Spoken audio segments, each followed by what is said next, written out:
The world's first true global corporation wasn't forged through creativity, competition, or efficiency. It was forged through monopoly, coercion, and a state-sanctioned right to kill. Long before stock exchanges, long before corporate charters, long before anyone spoke about free trade, one company discovered something more potent than supply and demand. It learned how to fuse capital and violence into a single engine and sell investors access to its power. Many people assume capitalism evolved naturally, that markets rose from voluntary exchange, becoming more refined as societies grew more logical, but that version of history is reassuring and incomplete because the financial world we inhabit today didn't begin with liberty, it began with command. Welcome to the Financial Historian, where money, authority, and history collide, and nothing is ever as straightforward as it seems to grasp how modern capitalism actually functions. You have to start with something that now rests unnoticed on a kitchen shelf, something most people shake casually, without thought: spices. In the late 16th and early 17th centuries, spices weren't culinary indulgences. They were instruments of power: nutmeg, cloves, mace, cinnamon. These acted as preservatives in a world without refrigeration, remedies in a world without antibiotics, and markers of status in a rigid social order. A small pouch of nutmeg in Europe could fetch more than its weight in gold, control the spice trade. And you didn't merely earn profits, you altered entire economies. The obstacle was location. Nearly all of the world's most valuable spices came from a small chain of islands in Southeast Asia. Whoever dominated those islands dictated supply, and whoever dictated supply dictated price. At first, European nations competed openly. Portuguese vessels chased Dutch ships. Traders underbid each other. Profits swung wildly. Some expeditions returned immense wealth. Others returned only debt and corpses. Trade was dangerous, fragmented, and painfully inefficient. That instability frightened investors, but it terrified merchants even more. Whenever one trader oversupplied the market with spices, prices crashed. When prices crashed, profits vanished. Competition, in theory, benefited consumers. In reality, it was ruinous for those financing their voyages. So the Dutch made a radical choice, one that would permanently reshape the bond between wealth and authority. Instead of rivalry, they chose consolidation. In 1602, the Dutch government combined several competing trading firms into a single entity, the Dutch East India Company, the VOC. On the surface, it appeared to be a financial breakthrough. Shares were sold to the public. Investors could buy ownership, spread risk, and trade stock without ever setting foot on a ship. For the first time, ordinary citizens could fund overseas expansion. But that wasn't the true breakthrough. The real transformation came next. The Dutch state granted the VOC exclusive rights to all trade east of the Cape of Good Hope. No Dutch merchant could legally challenge it. No rival company could operate in its domain. And unlike modern corporations, the VOC wasn't merely authorized to trade. It was authorized to govern. It could wage war. It could construct forts. It could negotiate treaties. It could imprison opponents. It could execute smugglers. This wasn't a company functioning within a nation. It was a company functioning as the nation, owned by shareholders. Few things say free market. Like outlaw in all competition, once monopoly was secured, profit followed a ruthless logic. Limit supply, constrain output, maintain high prices. Anyone who disrupted that balance wasn't a rival. They were a threat. On islands like Banda, then the world's sole source of nutmeg, the VOC enforced exclusivity with military discipline. Local communities were forced to sell only to the company at prices dictated by the company. When they resisted, the response wasn't compromise, it was destruction. Villages were torched. Communities were slaughtered. Survivors were enslaved or expelled, replaced by imported forced labor to sustain production. Nutmeg trees were deliberately destroyed, not because they lacked value, but because abundance undermined profit. Scarcity wasn't the flaw in the system, it was the objective. Back in Amsterdam, investors saw none of this. They didn't have to. Their experience of the VOC was sterile, orderly, and financial, consistent dividends, rising share prices, account books kept with meticulous precision.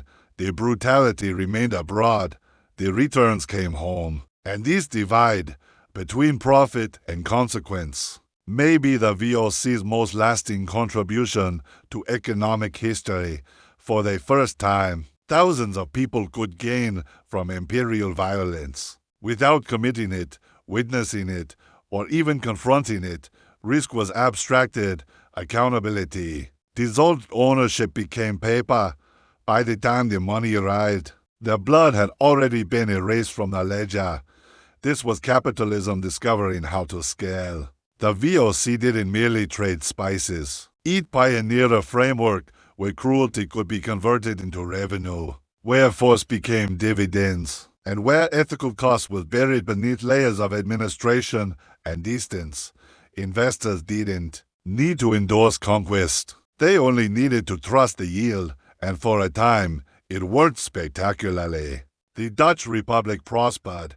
Amsterdam rose as a financial hub. The VOC became the most powerful company on earth. With a valuation that would eclipse many modern corporations, it paid dividends for generations. It survived wars, uprisings, and corruption, and it left behind a template others rushed to imitate. Because once the world realized that monopoly, backed by state power, could deliver dependable returns, the concept couldn't be forgotten. And that's where the narrative becomes unsettling. Because this wasn't an exception, it was a prototype. What made the VOC truly transformative wasn't simply its profitability. It was how it made profit appear legitimate.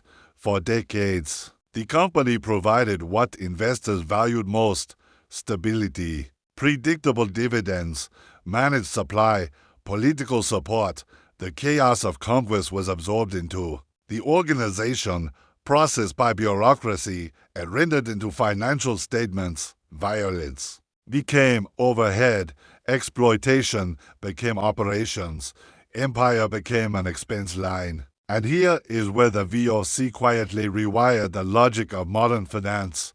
Before the VOC, commerce was personal. A merchant understood the danger because he faced it directly. Losses were immediate. Profits were earned alongside risk. But the VOC introduced distance, physical, ethical, and psychological. Shareholders didn't need to understand Southeast Asia. They didn't need to know the Banda Islands. They didn't even need to recognize nutmeg growing on a tree. They only needed to see the return. That distance changed everything. Profit no longer relied on personal responsibility. It relied on systems, on rules written by those who benefited from them, on monopolies defended by law and enforced by violence. Capital learned it could grow faster when it no longer had to confront the consequences it created. That insight spread rapidly. Other European powers adopted the model. Chartered companies followed. British, French, and others, each granted monopolies, each supported by the state, each erasing the line between business and sovereignty. The belief that markets were neutral arenas of exchange gave way to a harsher truth. Markets were instruments, shaped by those powerful enough to design them and steal. These stories sold to investors barely changed. These ventures were framed as advancement, as commerce, as civilization expanding outward. Language softened reality. Statistics replaced people. Returns replaced lies. Eventually, the VOC declined, as monopolies always do. Corruption spread. Bureaucracy swelled. Expenses climbed. Control weakened. By the late 18th century, the company collapsed under its own mass, absorbed by the Dutch state in 1799. on paper. It failed, but its framework endured, because the true legacy of the VOC wasn't its longevity, it was its design. Modern financial systems still operate on the same core principles. Separation between decision and outcome, risk made abstract, power concentrated and labeled efficiency, profits privatized, costs dispersed across laborers, across regions, across generations. The instruments have changed, the rhetoric is cleaner, the violence is often hidden, but the incentives remain familiar. When corporations receive regulatory shelter, when competition fades behind legal barriers, when complexity obscures accountability, when profits rely more on access than innovation, you are witnessing the VOC's legacy, not history repeating, but history adapting. This is why the concept of free markets is so often a myth. Markets don't emerge spontaneously. They are constructed, designed, enforced, and their rules are rarely impartial. They reflect power, who holds it, who preserves it, and who gains when it's defended. Grasping this doesn't demand cynicism, it demands clarity. The VOC wasn't monstrous because it was uniquely cruel for its era. It was ruthless because ruthlessness paid, and because the system rewarded it. That's the uncomfortable core of economic history. Systems don't generate outcomes by chance. They generate outcomes through incentives. And incentives are indifferent to intent. This is what many miss when they speak of capitalism as a natural phenomenon. Like gravity or weather, it isn't. It's a human design, and like all human designs, it mirrors the values and power structures of those who created it. The risk isn't that markets exist.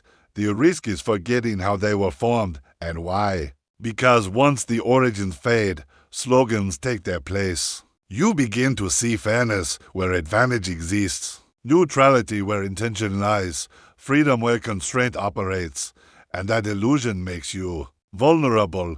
Financial literacy isn't about memorizing terms or forecasting the next collapse. It's about identifying power patterns, about seeing how wealth and authority intertwine, about recognizing that true wealth has always flowed toward those who control systems, not merely those who participate in them. The VOC understood this 4 centuries ago. That's what made it so formidable, and that's why its shadow still extends across today's financial world. As this story ends, the takeaway isn't that capitalism is broken or that markets are evil. It's more precise and more useful. Capitalism was never neutral. It was designed. And once you recognize the design, you stop mistaking outcomes for coincidence. History doesn't repeat because it must. It repeats because incentives endure and because each generation believes it's finally playing by different rules. If this shifted your perspective, hit subscribe. History holds the answers. I'll help you find them.